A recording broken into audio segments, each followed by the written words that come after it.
এবার শর্মিলাকে অন্য একটি ছেলের সাথে হাঁটতে দেখে এবং হাসাহাসি করতে দেখে চরম রেগে গেল ইউটিউবার আলম হাসান। রেগে গিয়ে একই বলল ইউটিউবার আলম হাসান শর্মিলাকে, সেটাই জানবেন আপনারা আজকের ভিডিওতে।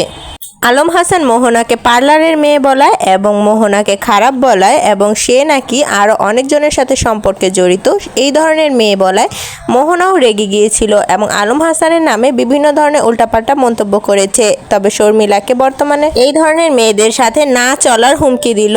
তবে আলম হাসান জানিয়েছে যে শর্মিলা এবং মোহনা মিলে আলম হাসানকে মার্ডারের হুমকি দিয়েছে। আলম হাসান বলেছে, আমি তাকে বিয়ে করেছিলাম, তার পিছনে আমি এই পর্যন্ত 7 থেকে 8 লক্ষ টাকা খরচ করেছি, আমি শুধু সংসার করার জন্য এটা করেছিলাম, কিন্তু সে এটা বোঝেনি, এখন সে আমাকে ডিভোর্স দিয়ে বাজারের মেয়েদের সাথে ঘুরে বেড়াচ্ছে। আলম হাসান আরও বলে, মোহনা এবং তার পাশের মেয়েটি শর্মিলা এখন যেই দুইটা মেয়ের সাথে চলছে তারা দুইজনই হচ্ছে বাজারের মেয়ে এবং তাদের কয়টা বিয়ে হয়েছে এবং কয়টা বয়ফ্রেন্ড রয়েছে সেটাও হয়তো বা তাদের অজানা। তবে ভালো থাকতে শর্মিলা ভালো থাকার মর্ম বুঝেনি, তবে এখন হাড়ে হাড়ে টের পাবে।